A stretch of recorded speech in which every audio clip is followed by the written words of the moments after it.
मानव भूगोल की शाखाएं। एक चीज याद रखो, कोई भी सब्जेक्ट होता है, चाहे मैं इतिहास की बात करूं, चाहे भूगोल की बात करूं, चाहे अर्थशास्त्र की बात करूं, उसकी कुछ ब्रांचेस होती हैं। जैसे तुम देखते हो पेड़ है, पेड़ की बहुत सी ब्रांचेस निकली होती है ना, शाखाएं। तो यहाँ पे हो रहा है कि कौन वो सब्जेक्ट किस और सब्जेक्ट से जुड़ा है, संबंधित है। तो यहाँ पे बात करें मानव भूगोल, भूगोल की दो प्रधान शाखाओं में से एक है। पहला तो एक भौतिक भूगोल और मानव भूगोल। तो उनमें से होता है क्या हमारा मानव भूगोल, ठीक है। अब मानव भूगोल की भी बहुत सी शाखाएं होती हैं, ठीक है। उसमें भी बहुत से, अगर तुम वर्गीकरण बांटोगे तो उसमें भी वर्गीकरण आएंगे। तो यहाँ पे देखते हैं मानव भूगोल में मनुष्य तथा उसके पर्यावरण के मध्य, जैसे कल बताया था, हाँ, मध्य पारस्परिक संबंध तथा उनसे उत्पन्न भूदृश्यों एवं तथ्यों का अध्ययन किया जाता है। ये लाइन थोड़ा समझो, उनसे उत्पन्न भूदृश्य मतलब जो मानव करता है उससे अधिवास मैंने बनाया। अभी यहाँ पे प्लेन जमीन थी, हमने क्या किया, जमीन पे घर बना, तो हमने उस दृश्य को क्या बदल दिया, लेकिन डेवलपमेंट के विकास के क्षेत्र में बदला।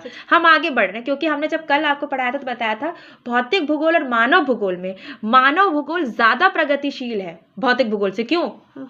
क्योंकि भौतिक भूगोल अगर बात करो, ज्वालामुखी सालों में फटेगा या कुछ बहुत साल लगेंगे, लेकिन तुम किसी शहर को देखो या किसी घर को देखो, कुछ साल में उसका इंटीरियर, उसकी डिजाइन, सब कुछ क्या हो जाती है, बदल जाती है। अपडेट काफी तेजी से अपडेट होता है, अध्ययन किया जाता है। इसके अंतर्गत समस्त मानवीय क्रियाओं एवं गुणों का भौगोलिक अध्ययन सम्मिलित होता है। अब समस्त मानवीय क्रियाएं, समस्त मतलब जितनी मानव से संबंधित क्रियाएं होती हैं, अगर मैं बात करूं आर्थिक पहलू पे, राजनीतिक पहलू पे, सांस्कृतिक पहलू पे, तो ये सब किस में आएगा, मानव भूगोल में आएगा।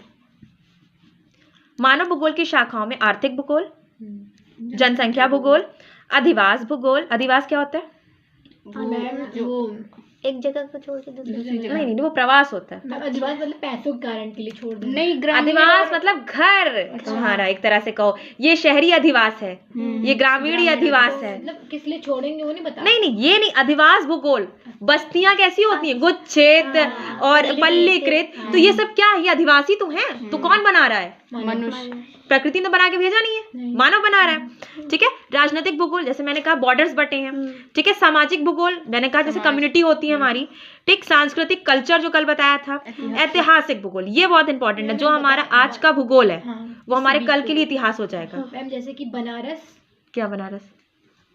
बनारस नहीं, अधिवास का मतलब होता है बेटा बस्तियों का क्षेत्र। जैसे मैंने कहा कि यहाँ पे जो ग्रामीण बस्ती और शहरी बस्ती, हाँ, सांस्कृतिक, तुमने कहा सांस्कृतिक में जैसे बनारस है, तो बनारस एक हब जाना जाता है तीर्थ स्थल के तौर पे, हरिद्वार, उज्जैन, ठीक है, हाँ, प्रयागराज, हाँ, वही वाराणसी चाहे बनारस जो भी कहो, तो वही वो कल्चर में आ जाता है। जबकि मैं बात करूं जैसे कुछ कश्मीरी हैं या कुछ गुजराती हैं या कुछ राजस्थानी हैं, तो उनकी संस्कृति और दूसरे स्टेट की संस्कृति और कल्चर में अंतर होगा। तो अब यहाँ पे एक एक शाखाएं हम पढ़ते जाते हैं। आर्थिक भूगोल, यह मानव भूगोल की सबसे महत्वपूर्ण शाखा होती है। एक चीज याद रखना, मानव भाई जिंदा कैसे रहेगा जब वो कमाएगा, पैसा सबसे इंपॉर्टेंट चीज है। तो आर्थिक भूगोल या मानव भूगोल की सबसे महत्वपूर्ण शाखा है, जिसमें भूतल पर मानवीय आर्थिक क्रियाओं में पाई जाने वाली स्थानीय भिन्नता का अध्ययन किया जाता है। जैसे कि अगर मैंने जैसे कल बताया था आपको, जब मैंने यथार्थवादी वर्गीकरण बताया था, मैंने कहा कि हम जब उस जगह पे रहेंगे तो हम देखेंगे मिट्टी अच्छी है या बुरी। जब रहना शुरू करेंगे, रहेंगे नहीं तो कैसे जानेंगे। तो आर्थिक भूगोल में स्थानीय भिन्नता अलग क्यों होती है? कुछ जमीनें कृषि के लिए होती हैं, कुछ जमीनें खनन के लिए होती हैं, कुछ जमीनों पे हम अगर मैं बात करूं कि बहुत अच्छी फसल गेहूं हो सकता है, कुछ जमीनों पे इतनी अच्छी फसल नहीं हो सकती, तो वहां पे हम व्यवसाय कर सकते हैं, जलवायु पर आधारित हो सकता है, जमीन पर, जलवायु पर, हाँ, मिट्टी पर, इन क्षेत्रों पर हम आर्थिक हो सकता है कि कुछ जगह पे हम देखते हैं चारागाह बहुत अच्छे होते हैं, तो हम पशुपालन कर सकते हैं। जैसे तुम जानती होगी पहाड़ी एरिया, वेरी गुड, पहाड़ी एरिया जो होता है वहां पे हम क्या करते हैं, पशुपालन करते हैं। क्यों करते हैं? क्योंकि घास के मैदान वहां पे अच्छे मिल जाते हैं हमको। तो हमें घास के मैदान अगर अच्छे मिल रहे हैं तो वहां पे क्या करेंगे, पशुपालन करेंगे। तो ये सब आर्थिक पहलू है। ये क्या है? आर्थिक। तुम देखते हो कि लोग गांव से शहरों की तरफ भाग रहे हैं, मुंबई की आबादी बढ़ रही है, दिल्ली की आबादी बढ़ रही है, वहां क्यों ऐसा हो रहा है? क्योंकि वहाँ फैक्ट्री, वहाँ रोजगार के साधन है। इलाहाबाद में भी रोजगार के साधन उतने अच्छे नहीं है, चाहे मैं बात करूं मेरठ में उतने अच्छे नहीं है, लेकिन दिल्ली, मुंबई, कोलकाता, चेन्नई, बेंगलोर, कुटीर वो लघु उद्योग अलग चीज है, वो छोटे लेवल पे आते हैं, ठीक। तो वो अगर बात करती हूँ कि इन क्षेत्रों की तरफ लोग तेजी से भाग रहे हैं या बढ़ रहे हैं, तो ये आर्थिक भूगोल ही है, ठीक है। अब यहाँ पे देखते हैं जो भूतल पर इन प्रतिरूपों के क्षेत्र भिन्नता को प्रभावित करते हैं। जैसे आर्थिक भूगोल है मृदा, जल, जैव तत्व, खनिज, ऊर्जा आदि। प्राकृतिक संसाधनों, आखेट क्या है? Very good. मत्स्य आखेट मछली का जो शिकार करते हैं। पशुपालन, अब जैसे मैंने कहा कि हम जो समुद्री क्षेत्र में रह रहे हैं, समुद्री क्षेत्र के पास वाला उड़ीसा, आंध्र प्रदेश, वहां पर ज्यादातर व्यवसाय का साधन क्या होगा? पशुपालन, सॉरी मछली का पालन, या हम कह सकते हैं मत्स्य आखेट, मछली का शिकार करना। ठीक है, पशुपालन। वन उद्योग, कृषि। वन उद्योग अगर बात करूं, बागाती फसलें जो होती हैं, आम के पेड़, सॉरी आम का बाग है, सेब का बाग है, और या हाँ चाय की तो सीढ़ी नुमा पे आ जाता है। कृषि, निर्माण उद्योग, परिवहन, संचार, व्यापार एवं वाणिज्यिक आर्थिक क्रियाएं आती हैं। जैसे बात करें, कुछ किसी के फादर डॉक्टर हैं, किसी के फादर इंजीनियर हैं, किसी के फादर ड्राइवर हैं, तो किसी ना किसी रूप में हम काम में क्या है, लगे हुए हैं। यही आर्थिक भूगोल है, उसका अध्ययन ही क्या है, आर्थिक भूगोल है। ठीक है, संसाधन भूगोल इसमें आ सकता है, कृषि भूगोल आ सकता है, औद्योगिक भूगोल आ सकता है, इसके भी कुछ ब्रांचेस आ सकती हैं। वाणिज्यिक भूगोल आ सकता है, परिवहन भूगोल आ सकता है। आर्थिक भूगोल की प्रमुख उपशाखाएं हैं ये उपशाखाएं हैं। शाखाओं के अंदर अगर हम बात करते हैं तो वो क्या बनेंगी, उपशाखाएं। जैसे कि अगर हम बात करते हैं वाणिज्यिक भूगोल, परिवहन भूगोल और आर्थिक भूगोल, वो उपशाखाएं हो गई ना, जो शाखाओं के अंदर आएंगी वो उपशाखाएं हैं। आर्थिक भूगोल की उपशाखाएं, संसाधन भूगोल, कृषि भूगोल, ये सब उपशाखाएं हैं। अब बात करते हैं जनसंख्या भूगोल। ये पॉपुलेशन जो ज्योग्राफी है ये बहुत इंपॉर्टेंट है। इस पे तो पूरा का पूरा तुम्हारा एक सब्जेक्ट बन जाता है, डेमोग्राफी। पूरा का पूरा एक बुक तुम्हारी आएगी, शायद 3rd ईयर में तुम पढ़ो उसको, डेमोग्राफी, जिसमें माल्थस का सिद्धांत आएगा, तुम्हारा जननांक का सिद्धांत आएगा, अनुकूलतम जनसंख्या का सिद्धांत आएगा, तो ये सब डेमोग्राफी में आता है, यानी जनसंख्या भूगोल, पॉपुलेशन ज्योग्राफी। जनसंख्या भूगोल पर्यावरण के संबंध में जननांकीय प्रक्रमों तथा प्रतिरूपों में पाई जाने वाली स्थानिक भिन्नता का अध्ययन कराता है। इसमें जनसंख्या के वितरण, घनत्व, संगठन, आयु, वर्ग, लिंगानुपात, व्यावसायिक संरचना, देखो सारे पॉइंट बहुत इंपॉर्टेंट है, एक एक को भी मैं एक्सप्लेन करती हूँ। आयु, वर्ग, लिंगानुपात, व्यावसायिक संरचना, साक्षरता, ग्रामीण नगरीय अनुपात, जनसंख्या स्थानांतरण, प्रवास, जनसंख्या वृद्धि, जनसंख्या संसाधन संबंध, जनसंख्या समस्या आदि। अब यहाँ पे एक एक चीज याद रखो। वितरण, शहरों में जनसंख्या ज्यादा निवास कर रही है, तुलना ग्रामीण क्षेत्रों से करते हैं। तो क्यों वितरण यहाँ ज्यादा है? रोजगार के साधन ज्यादा है। हाँ, यहाँ रोजगार के साधन ज्यादा है। यहाँ शिक्षा, ठीक है, लोग भागते हैं ग्रामीण क्षेत्रों से शहरी की तरफ, तो जब शहरों की तरफ भाग रहे जनसंख्या क्या होगी, बढ़ेगी ना, सीधी सी बात है। शहरों की जनसंख्या ज्यादा होगी, गांव की जनसंख्या कम होगी। घनत्व की अगर मैं बात करूं, जैसे मैं बात करती हूँ कि तुम शहरों में देखते हो थोड़ी सी जमीन होती है, उस पर फ्लैट बना दिए जाते हैं। अब उसके ऊपर से ऊपर, मतलब इतनी छोटी सी जगह पे कई फैमिली रह रही है, जैसे यहाँ बन रही है। हाँ, फ्लैट्स। लेकिन शहर, गांव में हम क्या देखते हैं, इतनी बड़ी जमीन में एक फैमिली रह रही, गांव में बड़े बड़े घर होते हैं, कम लोग रह रहे हैं। हाँ, और शहरों में वही घनत्व क्या हो जाता है, काफी ज्यादा हमें देखने को मिल जाता है। अब यहाँ पे वर्ग, आयु का क्या मैटर होता है, 18 की उम्र में या 15 की उम्र में, 14 की उम्र में शादी कर दी, तो 14 और 15 की उम्र में जब शादी हुई इस लड़की की, तो उसकी प्रजनन क्षमता तो 40-45 तक है ना।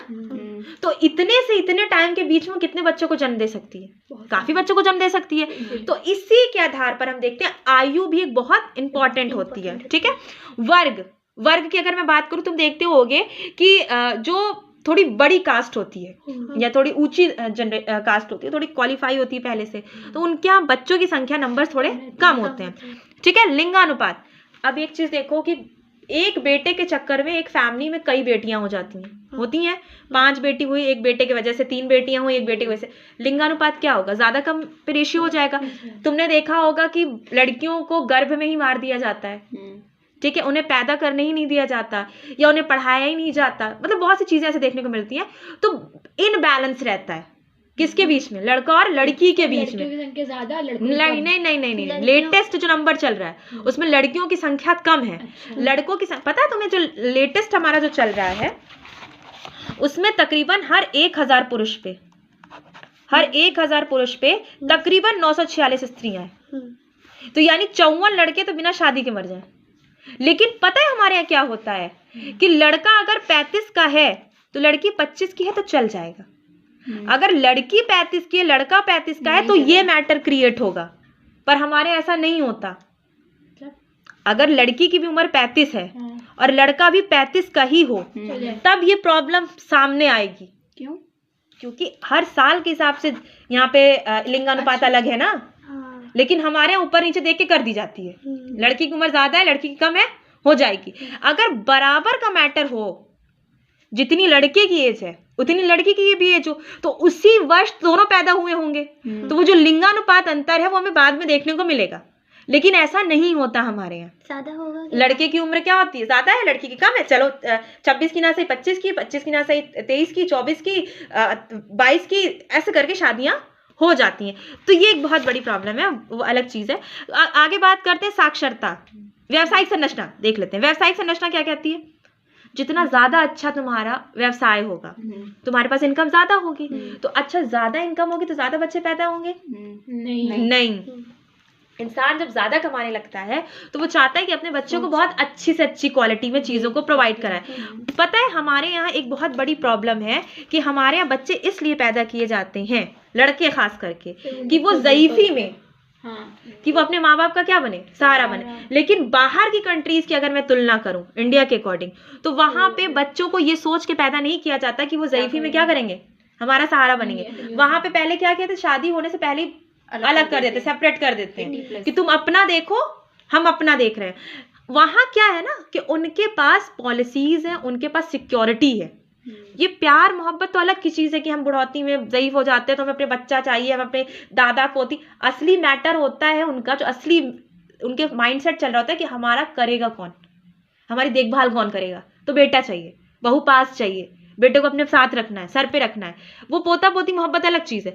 बाहर की कंट्रीज में ऐसा नहीं होता, उनके पास ऑलरेडी सिक्योरिटी है। तुम IAS जॉब में हो, तुम IAS, तुम्हारे हस्बैंड IAS, तुम IAS और अच्छी खासी इनकम है, तुम चाहोगे कि अपने बहू बेटे को अपने सर पे रखें हम हमेशा, नहीं लड़ाई हो रही है, झगड़ा हो रहा है, कम में नहीं, तुम कहोगी मैं सिक्योर हूँ, मुझे किसी चीज की कमी नहीं है, मेरे पास पैसा है, मैं नौकर रख लूंगी, काम हो जाएगा, तुम आओ कभी मिलो जुलो जाओ। अच्छी जो फैमिली होती है वहाँ पे यही होता है। वहाँ जॉइंट बना के सब बहू बेटे एक साथ एक घर में नहीं रह रहते, सब अपनी अपनी जिंदगी गुजारते हैं। कभी कोई हॉलीडे में मिल गया, कुछ वीकेंड में मिल गया, आप हो गए। तो यही चीजें हैं व्यावसायिक संरचना। जैसे जैसे बढ़ेगी हम क्या देखेंगे, जनसंख्या कम होती जाएगी। साक्षरता, ये तो सीधे लिटरेसी, पढ़ी लिखी है। एक माँ अगर पढ़ी लिखी है तो कम बच्चे पैदा करेगी, क्योंकि उस औरत को अपने हक पता है कि हमारे लिए क्या सही और क्या गलत है।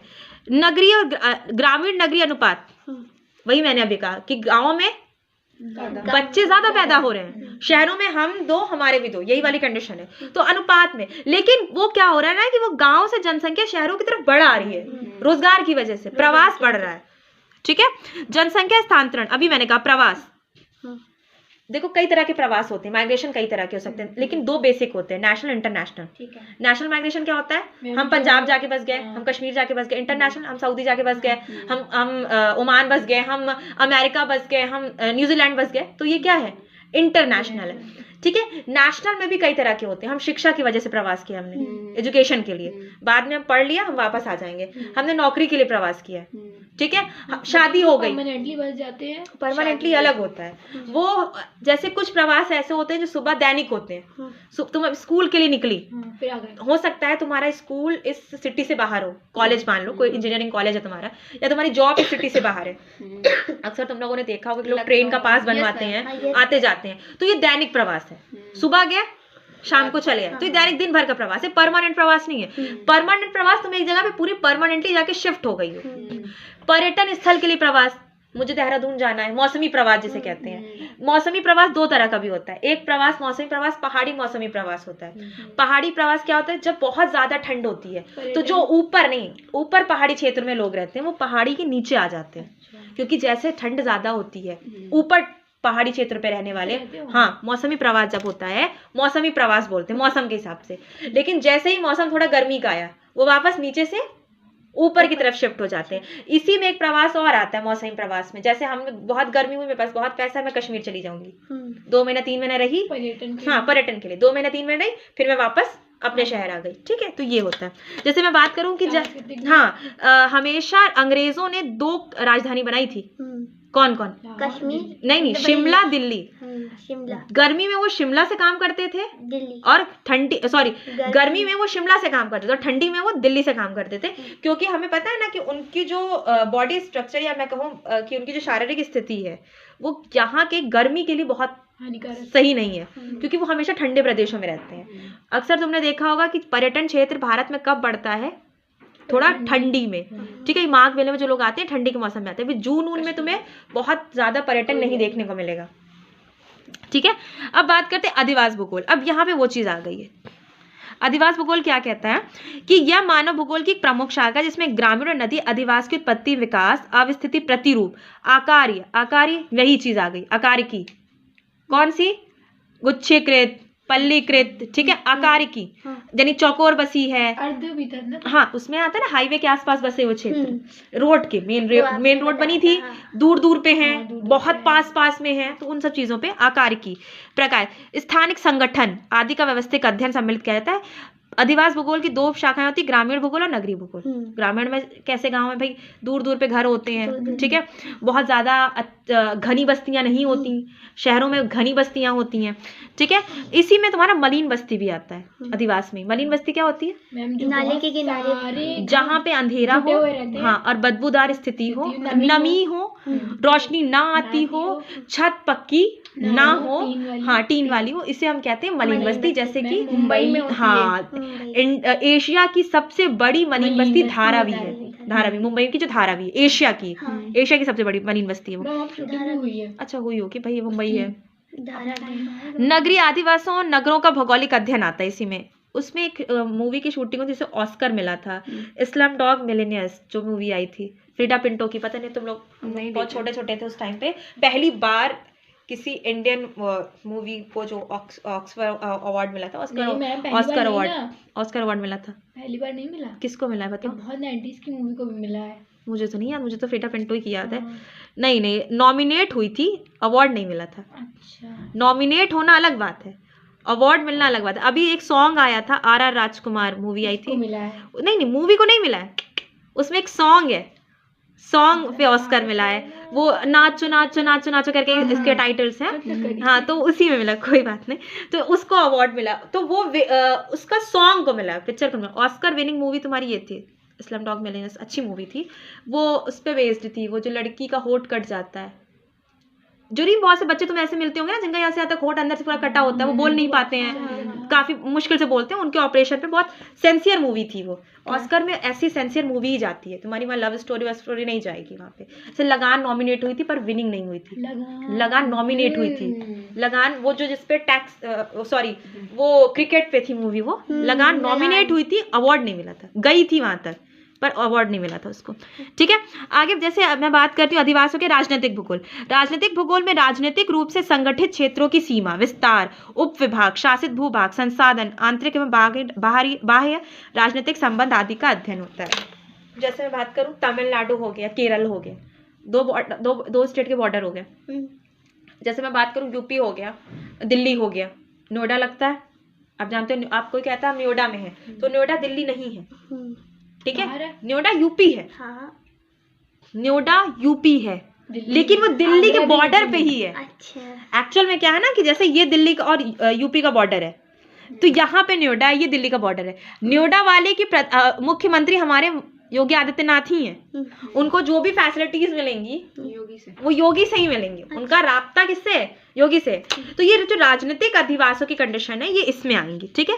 सामाजिक अधिवास अगर मैं बात करूं तो ये इसमें सीधी सी बात है, सामाजिक पक्ष रखे जाते हैं, क्योंकि हम जंगल में तो रहते नहीं है, हम अकेले अपनी जिंदगी गुजार नहीं सकते। जब तक हम एक समाज में रहेंगे, हमारे आसपास के कुछ क्षेत्र होंगे, कुछ संगठन होंगे जिनसे हम क्या होते हैं, जुड़े होते हैं, कुछ एसोसिएशंस होती हैं, इंस्टीट्यूट होते हैं, उनसे जुड़े होते हैं, उनके साथ मिलके काम करते हैं। तो ये क्या है? सामाजिक भूगोल है, जिसमें हम अपने आसपास के दायरों के साथ एक संबंध स्थापित करते हैं और फिर हम उन क्रियाओं को करते हैं, ठीक है। संगठन है ना, समाज में तुम जाति बिरादरी नहीं देखती, समाज होता है। लोग कहते हैं ना समाज वाले क्या कहेंगे, तो समाज का मतलब ये तो नहीं था किसी तुम्हारे रिश्तेदार क्या कहेंगे, दोनों आते हैं काम, मतलब हाँ इसमें, हाँ सारे सांस्कृतिक भूगोल। अब यहाँ पे आता है तुम्हारा कल्चर, ठीक है। जैसे इसके अंतर्गत मनुष्य सांस्कृतिक क्रियाओं, विभिन्न सांस्कृतिक समूहों, उनके पर्यावरण के मध्य होने वाले अनयोन्य क्रियाओं एवं प्रतिक्रियाओं का अध्ययन करता है। सांस्कृतिक समूह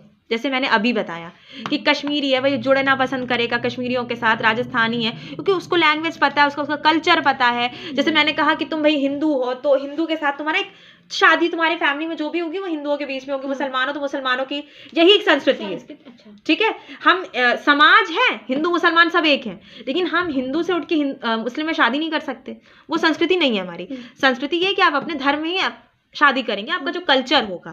तो ये जो भूगोल की स्थिति आती, ये सारी क्रियाएं मानव कर रहा है, इसलिए मानव भूगोल में आ रही है। और ये एक संस्कृति के तहत हो रही है, इसलिए वो संस्कृति भूगोल में आ रही है। लास्ट में आता है तुम्हारा ऐतिहासिक भूगोल। अब क्या, जैसे मैंने कहा, आज मैंने एक डेटा बनाया कि 2025 में इलाहाबाद की जनसंख्या इतनी थी, लेकिन कभी आगे आने वाली जनरेशन ने, जैसे मान लो 2045 में किसी ने रिसर्च किया, तो मेरा डेटा बन के 2025 का रखा था, उसने उस डेटा को निकाला और देखा कि भाई इस टाइम पे इतनी जनसंख्या थी, ये बढ़ी कि घटी, लिटरेसी बढ़ी या व्यवसाय अच्छा हुआ, लोग जाहिल ज्यादा अब हैं, उस टाइम पे थे या पढ़े लिखे, तो ये सब क्या उसने कहाँ से निकाला है? इतिहास से निकाला। लेकिन मैंने जो बनाया था वो भूगोल था एक तरह का।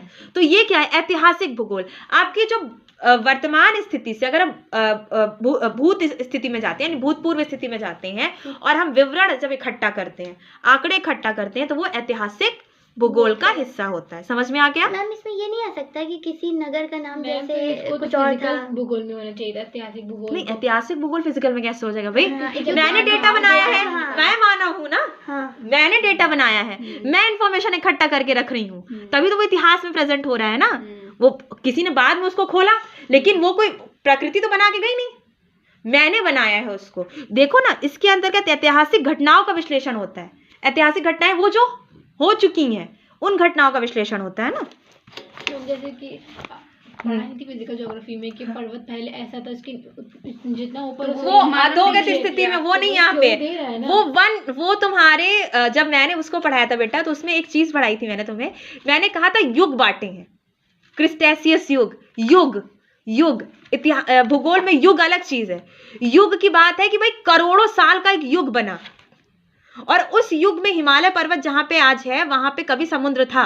तो क्रिस्टेशियस युग बहुत पुरानी स्थिति है, लेकिन मैं डेटा 2025 का 45 में खोल रही हूँ, और वो भी तो इतना पुराना नहीं मैं खोल रही हूँ, मैं कोई युग नहीं खोल रही हूँ। कि मैं ये नहीं कह रही कि भाई पृथ्वी नहीं थी, एक आग का गोला था, तो ये युग की कंडीशन हो गई। जब हम बहुत पीछे चले जाते हैं, वहां पे इसका कोई रिलेशनशिप नहीं, कोई जोड़ नहीं है।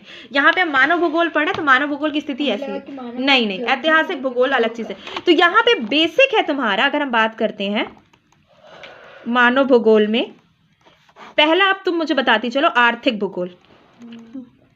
आर्थिक भूगोल क्या भाई? जिसमें हम व्यवसाय संबंधित हो। दूसरी क्या थी हमारी हेडिंग? जनसंख्या भूगोल। इस भूगोल में हम क्या बात कर रहे हैं? इस भूगोल में हम बात कर रहे हैं साक्षरता, लिंगानुपात, और हाँ, इसमें हम बात करेंगे आयु, वर्ग। तुम्हें बस एक चीज याद रखनी, जब तुम एग्जाम में आंसर लिखो तो तुम्हारे दिमाग में एकदम क्लियर होना चाहिए टॉपिक। जब तुम्हारे पास टॉपिक क्लियर होंगे, वर्ड्स अपने आप बनेंगे और तुम लिखती जाओगी, और छोटे से तुम बड़े से बड़ा लिख सकती हो। लेकिन पहले तुम्हारे दिमाग में वो टॉपिक क्लियर होना चाहिए। अगर तुम्हें मान लो इसमें से एक दो हेडिंग स्किप भी हो गई, तो जब तुम इन सबको लिखना शुरू करोगी ना, तो इसके अंदर से ऑटोमेटिक वो हेडिंग याद आ जाएगी तुमको। और जब तुम्हारे अंदर का मटेरियल तुम्हें नहीं पता होगा, सिर्फ हेडिंग रट के जाओगी, तो तुम नहीं कर पाओगी, क्योंकि अंदर लिखोगी क्या? कहानी तो लिखोगी नहीं। ठीक है। जनसंख्या भूगोल के बाद अधिवास भूगोल। अधिवास भूगोल कौन सा भूगोल? नगरीय अधिवास, ग्रामीण अधिवास, इस पे बात हो रही है। अब बात करते हैं कि अधिवास भूगोल के बाद राजनीतिक भूगोल। जैसे बॉर्डर, राजनीतिक भूगोल, हाँ ठीक है।